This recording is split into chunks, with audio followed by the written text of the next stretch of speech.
Esse dia está chegando. Leonard Ravenhill. Todos eles comparecerão lá. Todo o conteúdo de nossos arquivos e vidas irão passar diante. Bem, você diz novamente, eu ainda me apego ao fato que a minha memória não é tão boa, sabe? Diz que os livros serão abertos. Eu não sei quais livros são. Eu acho que o livro dos 10 mandamentos para uma coisa, eu acho que o livro de memória para outra coisa. Você entende? A memória é uma coisa maravilhosa. Mas sabe de uma coisa?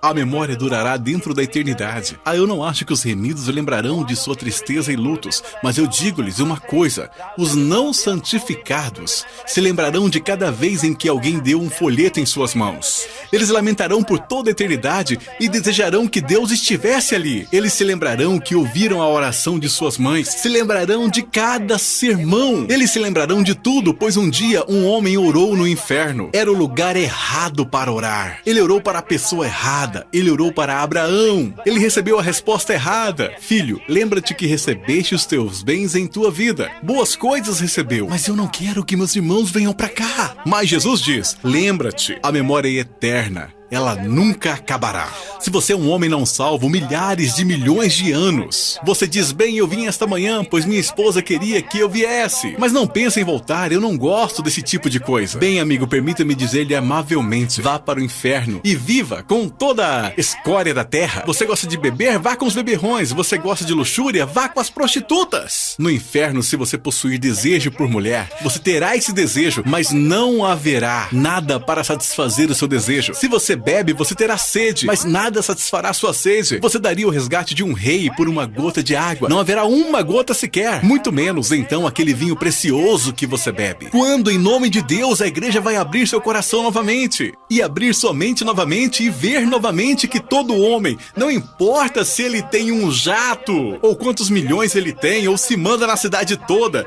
os grandes da terra e a escória da terra, os não crentes vão passar seu tempo na eternidade.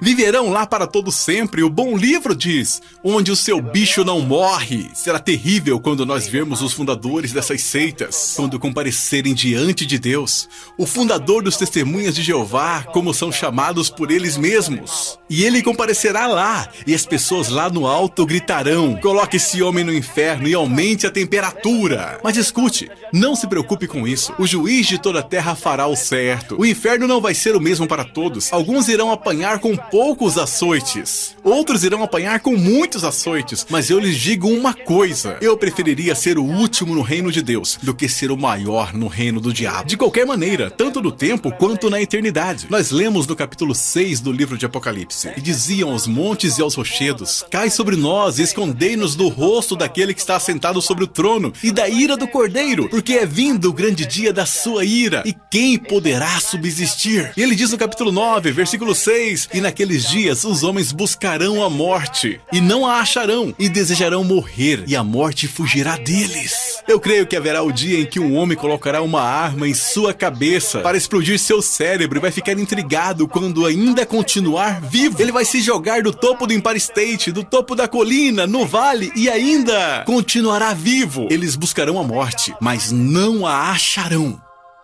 Eis um aspecto terrível para você. Homens buscando a morte e não achando-a.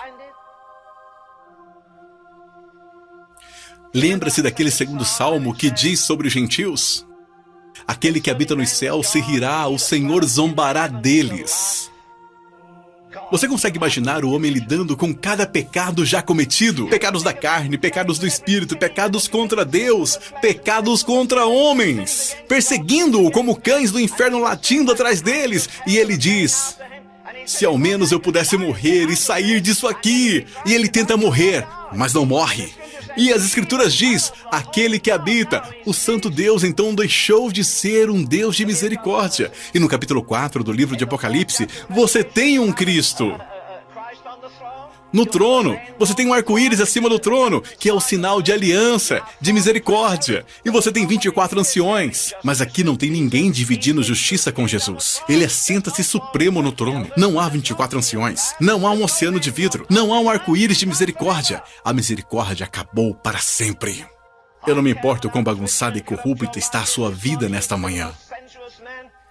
Um soldado disse a mim um dia: "Você realmente crê que Deus pode perdoar todos os pecados que já cometi?" Eu disse: "Claro que sim, isto é, se você se arrepender verdadeiramente de seus pecados e você implorar pelo sangue de Cristo e pedir misericórdia." Mas ele disse: "Sabe o que me assusta? Eu estive no exército por tantos anos em outros países, estou horrorizado em contar-lhe isso. Mas provavelmente eu tenho 30 filhos ao redor do mundo. Eu pratiquei sexo com tantas mulheres que talvez eu seja o pai de 30 crianças ao redor do mundo. E Deus pode perdoar toda a podridão e corrupção da minha vida? Sim, Ele pode. Por quê? Porque esta manhã, Jesus está em um trono de misericórdia. Você ainda encontra sua graça e sua ajuda. Contudo, quando o vermos aqui, Ele não estará em um trono de misericórdia. Ele estará em um trono de justiça. Aquele Cristo tenro que andou fazendo bondades, beijando bebês, abençoando as pessoas. Agora, não há nada mais belo que um pequeno cordeiro. Não há nada mais terrível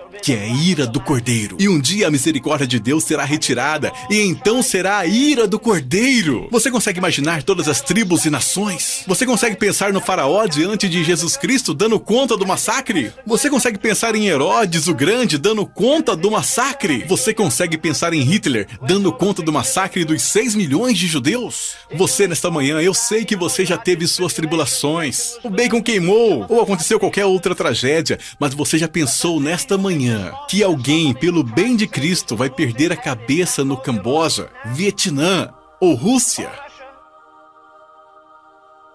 Você acha que Stalin alguma vez imaginou que todo o sangue que ele derramou, ele teria que responder por cada gota preciosa de sangue que ele derramou? Deus não precisa de lembretes. Não faria justiça o juiz de toda a terra?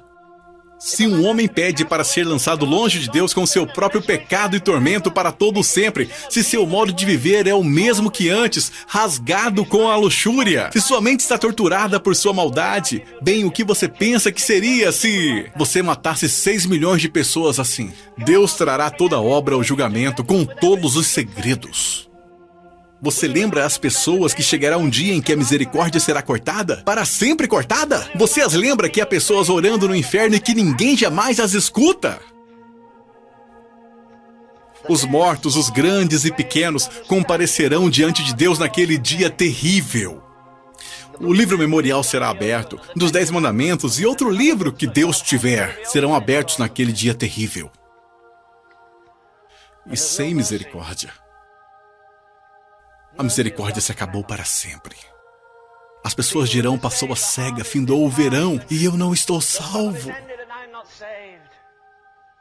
Uma vez perguntaram àquele grande estudioso, Daniel Webster, qual foi o seu maior pensamento? Você tem uma mente colossal, qual foi o maior pensamento que viajou pelos corredores de sua mente? E ele disse: eu pensei sobre muitas coisas, mas a mais incrível, a mais horrível, o mais petrificador pensamento que já tive foi pensar na minha prestação de contas que farei um dia a Deus. Louvado seja o nome do Senhor. Obrigado, Pai.